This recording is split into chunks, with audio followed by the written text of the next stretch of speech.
Hello students, welcome to my maths class.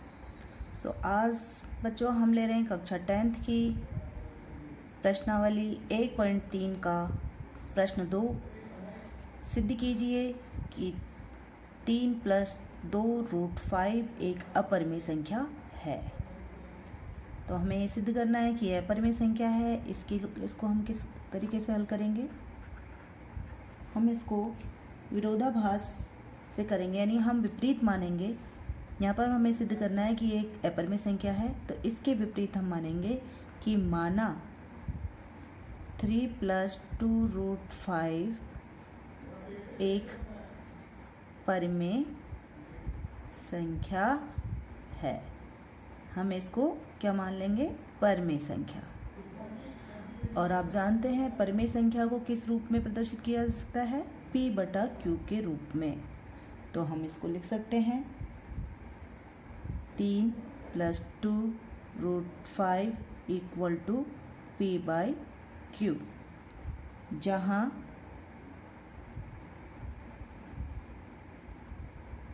Q is not equal to 0 और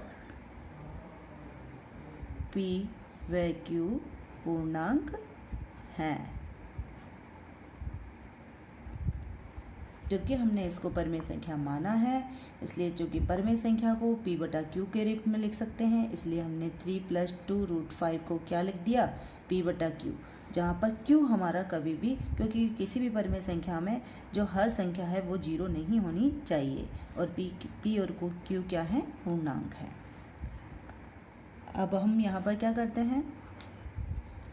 3 का पक्षांतरण कर देते हैं, यानी 2√5 तो इधर रह जाएगा और P/Q -3 उधर चला जाएगा। अब हम आगे क्या करते हैं? क्योंकि √5 से गुणा हो रही है क्या संख्या? 2 हो रही है गुणा, तो इस 2 को भी हम उधर ले जाएंगे, और यहाँ पर चूंकि ये गुणा हो रही है तो उधर जाके किस में चली जाएगी? भाग में चली जाएगी। तो √5 = P/2Q, इसके नीचे भी आ जाएगा 2 और 3 के नीचे भी आ जाएगा 2, यानी दोनों के नीचे 2 आ जाएगा। फिर हम इसको ले सकते हैं 2Q, हमारा एलसीएम आ जाएगा। 2Q का भाग 2Q में एक बार जाता है, यानी 1 का गुणा P से, तो P आ जाएगा। 2 का भाग 2Q में Q बार जाएगा, 2 से 2 कट जाएगा, Q रह जाएगा, और Q का गुणा 3 से हम करेंगे तो 3Q आ जाएगा। यानी √5 बराबर हो गया P - 3Q/2Q। अब बच्चों देखो, हमने माना था कि P और Q क्या है? पूर्णांक हैं, और ये हमारी बटे में संख्याएं, यानी सारी ये संख्याएं हमारी क्या हो जाएगी? परिमेय संख्या। तो ये संख्या P - 3Q/2Q क्या है? परिमेय संख्या। ये हो गई परिमेय संख्या हो गई। पर ये किसके बराबर है? √5 के बराबर है, जबकि ये भी परिमेय होनी चाहिए, पर हम जानते हैं कि √5 क्या होती है? एक अपरिमेय संख्या होती है।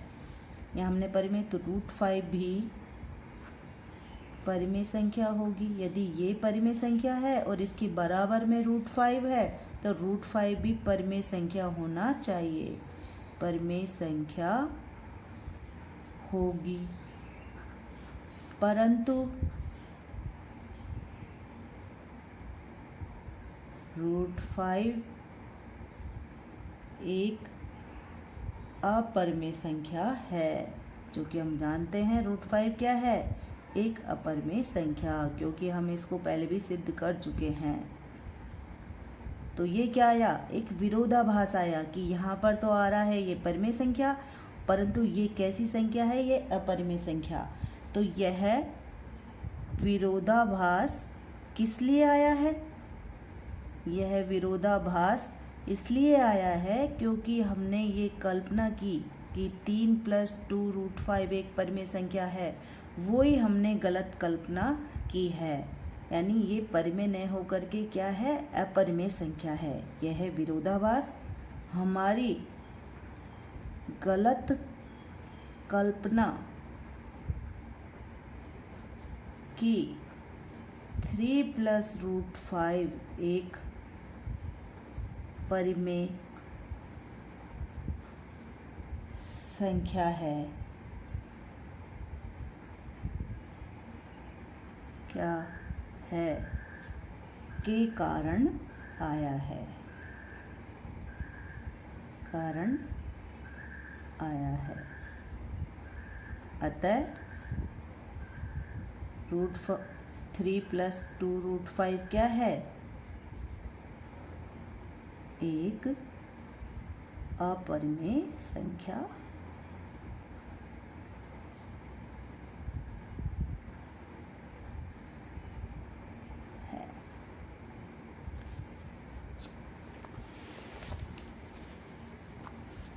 एक बार मैं दोबारा से समझा देती हूँ इसको। हमने मान लिया, यह हमें सिद्ध करना है कि 3 + 2√5 एक अपरिमेय संख्या है, तो हमने इसको परिमेय संख्या मान लिया। इसका विपरीत माना कि ये एक परिमेय संख्या माना। परिमेय संख्या मानते ही क्या हुआ कि इसको हम p/q के रूप में लिख सकते हैं, तो हमने इसको p/q के रूप में बराबर में लिख दिया, जहाँ पर q हमारा 0 नहीं होना चाहिए और p और q क्या है? पूर्णांक है। अब हमने क्या किया, 3 का हमने पक्षांतरण कर लिया, यानी बराबर के उधर ले गए, तो ये यहाँ प्लस में है तो ये माइनस में हो गया। फिर 2 चूँकि √5 से गुणा हो रहा है तो 2 को भी हम दाईं तरफ ले गए, यानी 2 का भाग लग जाएगा, यहाँ गुणा में है तो ये किस में चली जाएगी? भाग में। तो 2 q से गुणा भाग में चला गया इधर, तो 2q हो गया, और इधर -3 के पास में चला गया तो इधर भी भाग में चला गया। फिर हमने इन दोनों का एलसीएम ले लिया, 2q आया, 2q का 2q में भाग गया एक बार, 1 का गुणा ऊपर p से किया तो p आया, 2 का भाग 2q में q बार गया, तो q का गुणा 3 से हमने किया तो 3q आ गया। पर हम यहाँ पर अब हमारा ये हो गया √5 = p - 3q/2q। पर ये संख्या हमें जो प्राप्त हुई है वो कैसी संख्या है? परिमेय संख्या। पर इधर वाली हमारी संख्या है, अगर ये परिमेय संख्या है तो बराबर की इधर वाली भी हमारी परिमेय संख्या होनी चाहिए, तो ये भी परिमेय संख्या होगी। परंतु हम ये तो पहले पढ़ चुके हैं कि √5 एक अपरिमेय संख्या है, हमने सिद्ध किया हुआ है इसको कि ये एक अपरिमेय संख्या है। पर तो फिर ये विरोधाभास क्यों आया? यह विरोधाभास हमने गलत कल्पना की है कि 3 + √5 एक परिमेय संख्या है, इसके कारण से आया है। अतः 3 + 2√5 एक कैसी संख्या है? अपरिमेय संख्या है। इसके बाद में हम कर लेते हैं प्रश्न 3। प्रश्न 3 में वही हमें सिद्ध करना है कि निम्नलिखित संख्याएं अपरिमेय संख्या हैं। तो पहली संख्या में पहला सवाल है, उसमें हमें 1/√2 है, इसको हमें सिद्ध करना है कि ये अपरिमेय संख्या है। मेथड हमारा वही रहेगा, तो हमने इसको हम सिद्ध करेंगे कि ये एक अपरिमेय संख्या है। तो इसके विपरीत हम मान लेंगे, माना 1/√2 कैसी संख्या है? परिमेय संख्या है।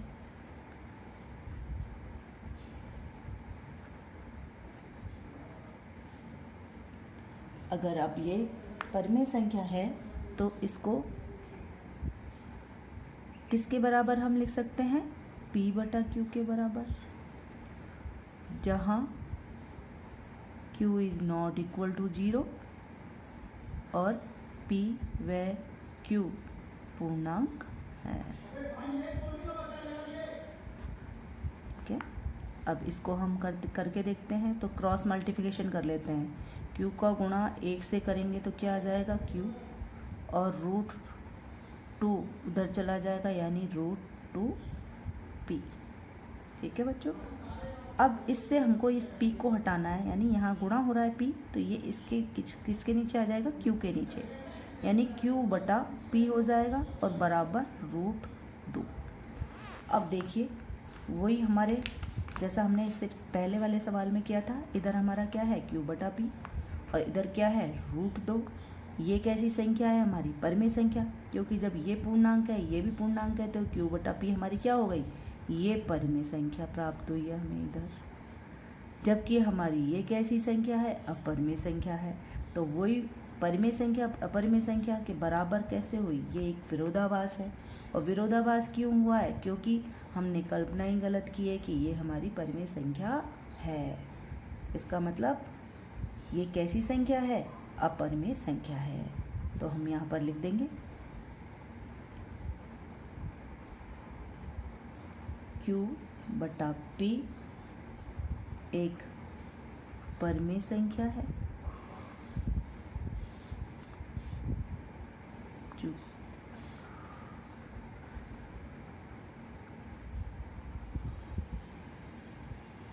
अतः √2 भी एक परिमेय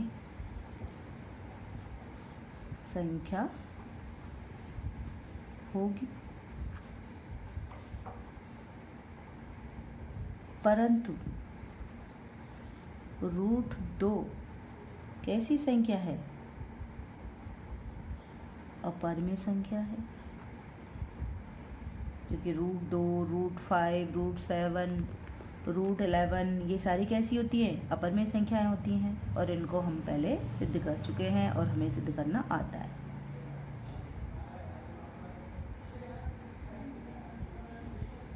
तब यहाँ विरोधाभास हो गया।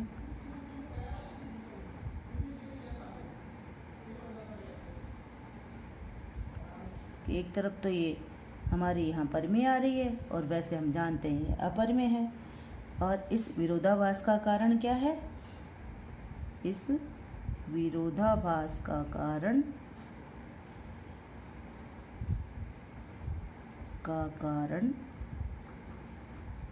हमारी इस विरोधाभास का कारण हमारी गलत कल्पना कि √1/√2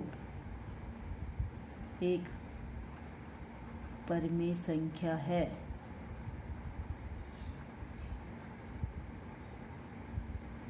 के कारण आया है। अतः 1/√2 कैसी संख्या है, एक अपरिमेय संख्या है।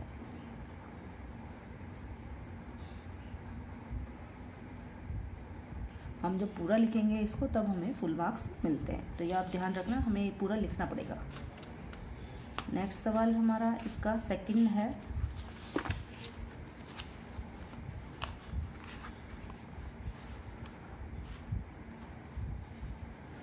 सेकंड है हमारा 7√5 एक अपरिमेय संख्या, इसको सिद्ध करना है। इसको भी हम मान लेंगे। माना कि 7√5 एक परिमेय संख्या है, तो हमने इसको b बराबर P/Q लिख लिया, जहाँ Q is not equal to 0, P व Q क्या है, पूर्णांक है। यहाँ पर हम √5 तो यहीं इधर ही रहने देंगे और 7 को उधर ले जाएंगे, क्योंकि हम जानते हैं ना √5 हमारी अपरिमेय संख्या है, इसलिए हमको एक तरफ इसको अपरिमेय संख्या को लाना है, जिससे हमारा ये सवाल इजी हो जाएगा। अब ये कैसी संख्या आ गई हमारी, P पूर्णांक है, Q पूर्णांक है, 7 पूर्णांक है, तो इसका मतलब ये हमारी इधर कैसी संख्या है, परिमेय। ये परिमेय है और ये कैसी है हमारी, अपरिमेय। इधर हमारी कैसी आ गई है, अपरिमेय संख्या। चूँकि P/7Q एक परिमेय संख्या है,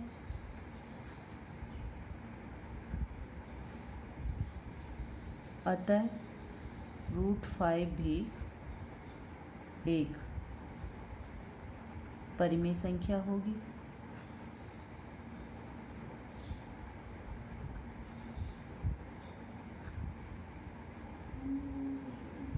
परंतु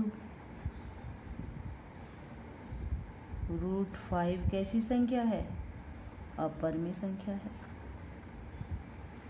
अपरिमेय संख्या है। यह विरोधाभास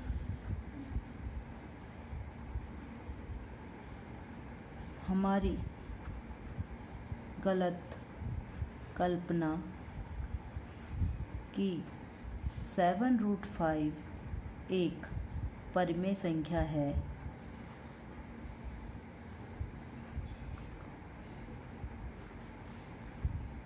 के कारण आया है।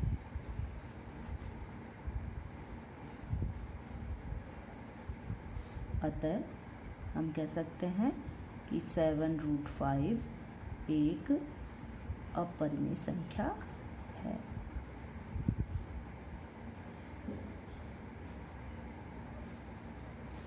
सेम इसी मेथड से हमारा थर्ड वाला हो जाएगा। 6 + √2, इसको भी हम मान लेंगे। माना 6 + √2 एक परिमेय संख्या है, हमने इसको परिमेय संख्या मान लिया। तो हमने इसको किसके बराबर लिख दिया? अब तो आपको भी आ गया होगा बच्चों, P/Q के बराबर लिख दिया, जहाँ Q is not equal to 0 और P/Q क्या है? पूर्णांक है। अब आपको पता चल गया होगा हमें किसको उधर ले जाना है? 6 को। आ गया ना समझ में? तो √2 को इधर रखेंगे हम और 6 का पक्षांतरण कर लेंगे तो P/Q -6 हो जाएगा ये। तो यहाँ पर देख रहे हैं हम, ये वाली हमारी संख्या कैसी हो गई?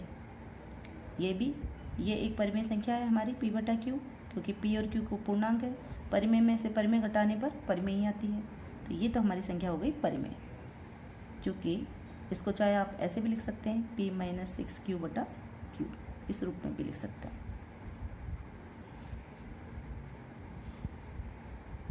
तो P - 6Q/Q एक परिमेय संख्या है।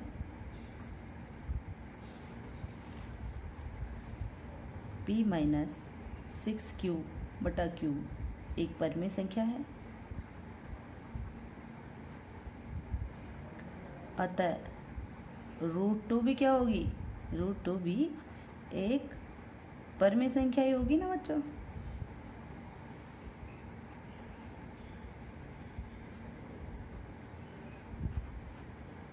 परंतु कैसी संख्या है ये? परंतु √2 हम जानते हैं कि एक अपरिमेय संख्या है।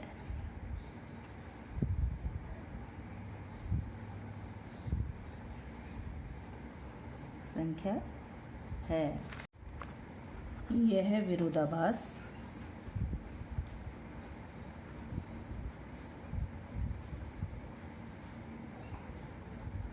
हमारी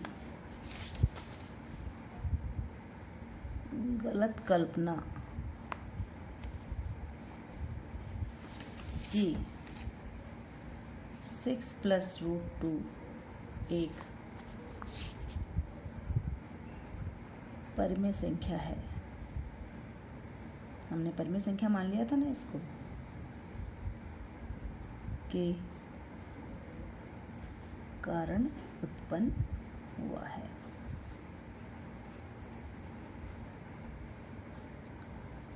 अतः 6 + √2 कैसी संख्या है? एक अपरिमेय संख्या।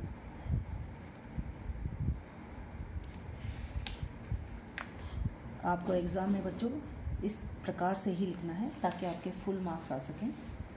आशा है आपको समझ में आ गया होगा। अगर आपको समझ में आया हो तो मेरी वीडियो को लाइक करना। Thank you.